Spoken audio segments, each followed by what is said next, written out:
Okay, guys, so after you have your guidelines on there, you are now ready to turn this disc into a three-dimensional object bowl. Just know that the first round that you do, meaning you go through every single guideline, you hammer everywhere, it's going to be really, really bumpy, and it's not going to take shape until maybe the second or third time that you're hammering it. So in between hammering, you have to anneal it. Don't forget that. And then it's wise to pickle it so it's clean and you can see where you're hammering, but I don't always do that. So what you're going to do is we have 5 of these stumps, and there's different size holes. The smaller holes are what you're going to use for sinking. So the reason it's called sinking is because you're actually sinking the metal into a concaved area. So when you think about it, you would think that I was going to have this huge divot, right? And I was going to hammer this bowl into it. It doesn't work that way. You're actually spinning it, and where the hammer is hitting it, it's right on top of the little domed area, and the metal is sinking inside of that. Okay? So there's different size holes. It kind of depends on what size your initial size is and how deep you want to make it. So we just made a variety of different ones. For example, this one, this is not one that you would use for sinking for this process. This is a different technique, okay? So any of these smaller ones, like the size of a spoon, that's how you kind of know. Like the size of a teaspoon, that's a good size. A little bit bigger.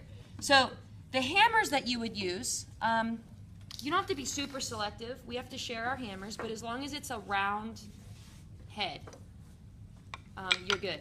This is an oval, but this is still good too. All right? So I'm just going to kind of see what each one kind of does separately and see which one I like the best. So I'm going to start on the outside and work my way in. You don't start on the inside, you start on the outside. So I'm going to start right here. I actually want to do a smaller.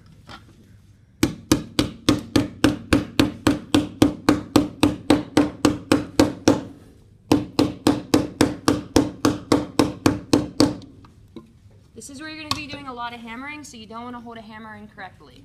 You do not want to be like this. You do not want to be like this, and you definitely do not want to be like this. Okay. Use the weight of the hammer. This hammer's light, you guys, so if you guys get tired easily, this would be a good hammer to use, these two. This is a heavier ball peen. This is going to get the job done quicker, but your arm might get tired faster. So just take a break. So when this is going on, my hand is underneath here, and I'm holding this at an angle. Do you see that? Okay, so I gotta kind of keep going and going and going and going.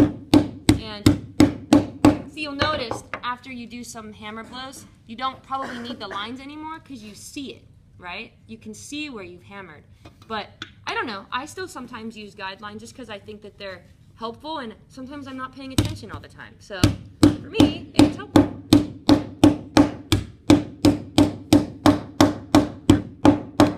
And you'll see that this is going to take some time. But the first round is the hardest because it looks like it's like, what the heck is this? What is this? This looks like, ugh. Yeah, it looks like a taco. So the first round, we do a lot of fixing and kind of hammering out some of those areas that are a little bit too much. Okay.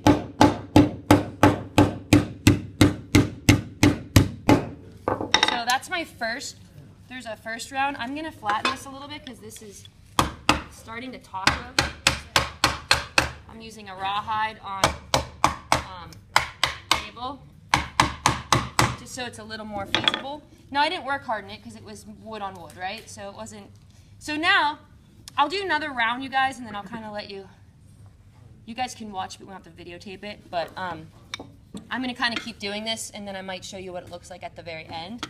So now that I've gone all the way around the outer part, now I'm going to go in a little bit, and I'm going to start my hammers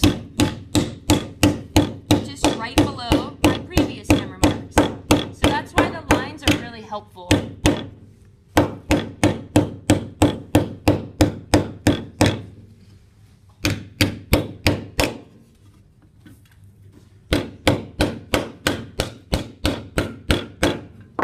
Do you guys see how I started this one right underneath that one?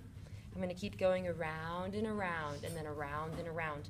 So if it's helpful for you and you don't get this all done in one day, which you won't, you can make a mark so that you know that that's your beginning part for each round. There's all kinds of different ways to help you, but that kind of helps me to know, like, okay, tomorrow I'm going to start there or wherever I'm at, okay? So I'm going to keep hammering this. You're welcome to watch me. You're welcome to try it, and then I'll videotape the remaining